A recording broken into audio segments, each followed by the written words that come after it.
Welcome to students academy. बच्चों, कल हमने किया था कि खाद्य सामग्री हमें दो चीजों से प्राप्त होती है, पादप और जंतु। पादप से प्राप्त उत्पाद पादप उत्पाद कहलाते हैं और जंतुओं से प्राप्त उत्पाद जंतु उत्पाद कहलाते हैं। आज हम करेंगे भोजन के रूप में पौधों के भाग एवं जंतु उत्पाद। तो सबसे पहले हम पढ़ते हैं कि पौधों के भाग यानी कि पार्ट्स कौन कौन से होते हैं। सामने आपको मैंने क्लियर डायग्राम बनाकर दिया है, जिसमें सबसे पहले फूल, फिर फल, फिर पत्ती और साइड में कलिका, और ये सारी चीजें लगी हुई हैं ब्राउन रंग के तने पर। तने पर लगी ये सारी चीजें तना तंत्र या प्रोतंत्र का निर्माण करती हैं। अब नीचे देखिए, एक पीले रंग की मेन मूल नीचे की ओर जा रही है, जिससे काफी सारी शाखाएं निकली हुई हैं। ये जो मेन मूल नीचे जा रही है उसे प्राथमिक मूल, और जो शाखाएं निकली हुई हैं मूल से उसे द्वितीयक मूल कहते हैं। ये प्राथमिक मूल और द्वितीयक मूल मिलकर मूल तंत्र का निर्माण करती हैं। अब आगे आपको नीचे एक चित्र दिया हुआ है, ये तने का चित्र है। तने का वह भाग जहां से पत्ती निकलती है उसे नोड कहते हैं, जिसे मैंने लाइन से दर्शाया है। दो नोड के बीच के गैप को इंटरनोड कहते हैं। इसे गन्ने में आप क्लियरली देख सकते हैं।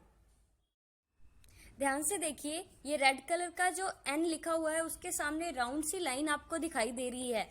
ये जो राउंड सी लाइन है ये नोड है, यहाँ से कलिका या पत्ती निकलती है। और दो नोड के बीच का ये जो गैप है उसे इंटरनोड IN से रिप्रेजेंट किया गया है, उसे इंटरनोड कहते हैं। होप आप ये समझ गए होंगे कि नोड या इंटरनोड किसे कहते हैं।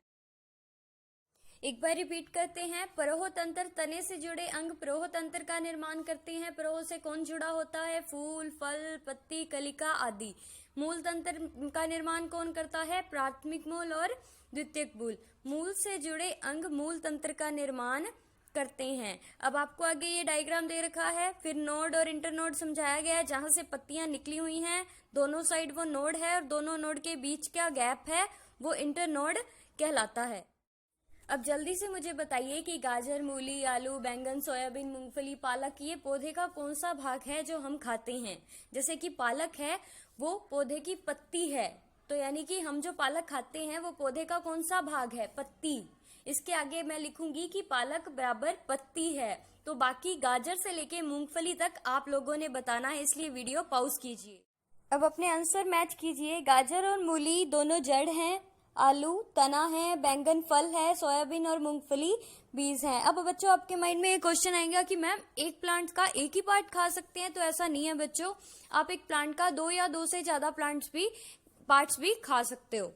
जैसे अपने बात करें सरसों की, तो सरसों के जो बीज हैं, बीज से अपने क्या बनाते हैं? सरसों का तेल। और उसकी पत्तियों का यूज हम कहाँ करते हैं? हम साग खाते हैं। साग में किसका यूज होता है? तो सरसों की पत्तियों का। ये बात आप लोगों को क्लियर हुई? तो आप ये पेज पढ़िए। इसी के साथ अपनी सारणी 1.4 पूरी होती है। जिन बच्चों के पास बुक्स नहीं है उनके लिए मैं पेज अवेलेबल करा रही हूँ। आप वीडियो को पॉज कीजिए और इस पेज को पढ़िए। अब इसके बाद हमारा अगला टॉपिक है अंकुरन। तो आइए हम उस पर चर्चा करते हैं। अंकुरन के लिए मैं आपको एक प्रैक्टिकल करके दिखा रही हूँ। बच्चों ध्यान से देखिएगा, आपको क्लियरली दिखेगा कि अंकुरन होता कैसे है। सबसे पहले आपने 1 कप साबुत मूंग दाल और 1 कप चना दाल लेनी है। उसके बाद आपने इसको पानी से वॉश करना है। इसमें से मिट्टी बाहर आ जाएगी। अब इस पानी को आपने निकाल देना है। उसके बाद आपने इसमें से साफ पानी भरकर इसको अलग रख देना है।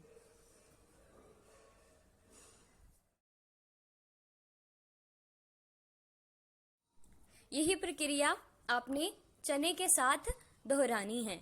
अब इन दोनों को फिर से पानी से भरकर 1 रात के लिए भीगे रहने दीजिए। सुबह आप देखेंगे कि ये दोनों फूल चुके हैं।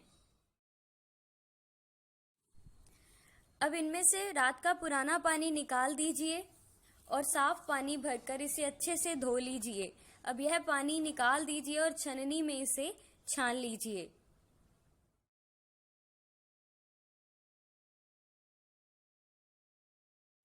यही प्रक्रिया चने के साथ दोहराइए।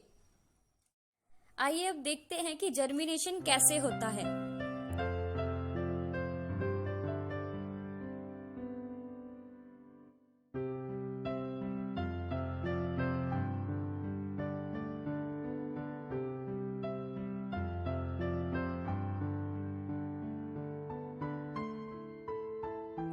आपको एक छोटी सी संरचना बीज से बाहर निकलती हुई दिखाई दे रही होगी। इसका मतलब है कि बीज अंकुरित हो गए हैं। बीजों के अंकुरित होने की इस प्रक्रिया को ही अंकुरन कहा जाता है।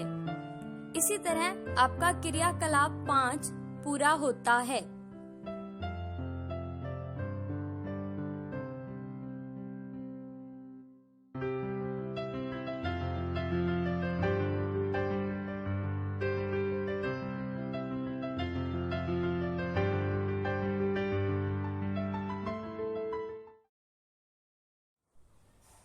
अब यहाँ से आपका यहाँ तक का चैप्टर पूरा हो चुका है, जहाँ लिखा है कि जंतु क्या खाते हैं। अब जंतु क्या खाते हैं ये मैं आपसे पूछती हूँ। ये सारणी आपको दी गई है, इसमें आपको अलग अलग जानवरों के नाम दिए गए हैं और सामने पूछा गया है कि खाया जाने वाला भोजन की ये क्या क्या खाते हैं। तो आपके लिए ये होमवर्क रहेगा बच्चों, आप ये सारणी फिलअप करोगे कि कौन क्या खाता है और उसके बाद नेक्स्ट क्लास में आप मेरे को बताओगे। ऑलराइट, आज की क्लास अपनी यही खत्म होती है। अभी एक टॉपिक अपना बचा है, वो अपने नेक्स्ट क्लास में पूरा करेंगे। तो अगर आपको मेरी क्लास अच्छी लगती है तो please subscribe, like and share the video. Thank you so much. मिलते हैं नेक्स्ट वीडियो में।